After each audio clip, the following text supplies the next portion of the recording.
Hi, this is 10-Minute Bill with 10MinuteBible.com doing an exegetical outline of 1 Peter 4, 1-3. First, we're going to look at our text. This is continuing the section of starting in 2:11. Brethren, I urge you to abstain from fleshly lusts or desires, temporal desires that war against your souls. And after he talks about ways to do that by having a clear conscience, he concluded in the end of chapter 3 with Christ suffering for us to bring us into relationship with God, and as a result, seated at the right hand of God, position of all glory and honor. The section is going to continue all the way down to 13 or 14, where it talks about the Spirit of glory resting upon us. So we start with the therefore, which means this section is the result of what preceded. We have an main imperative right here, arm yourselves. Tells you how we're supposed to arm ourselves with the same mindset that was in Christ.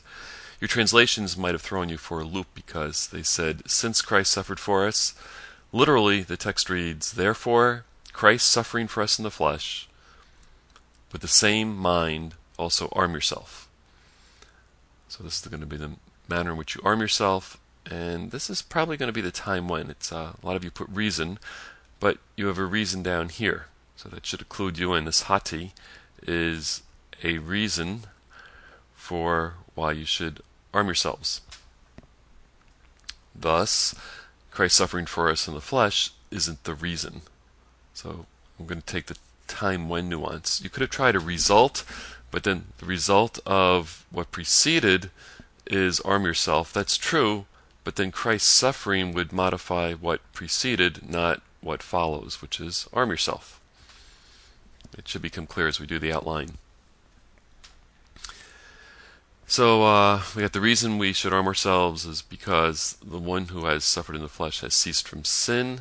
That's our verb down here. And then we have an infinitive with an ice. There it is. And that, if you looked in the online Bible, Robertson's word pictures would have told you that's purpose. So that we should no longer live the rest of our time in the flesh for the lust of men or desires of men. Same kind of word, but we should live, that's an ellipsis, for the will of God.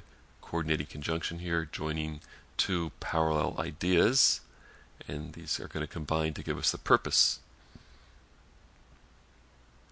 of why we cease from sin.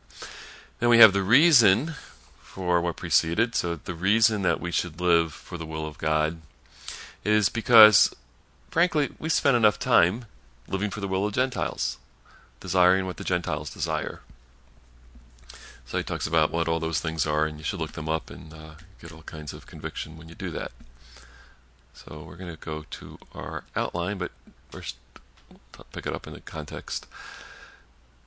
This section started back in 3:18. The reason believers should live other-centered lives as opposed to self-centered lives is basically because they know that they're called to inherit a blessing by living in Christ-like manner. Then we talk about how Christ lived and was suffering for the will of God, thus gaining a reward. So our section is here. We're going to have it Roman numeral 3. Your numbers might be different from mine. My final outline will probably be different from these as well. And we're not sure how big the section goes to.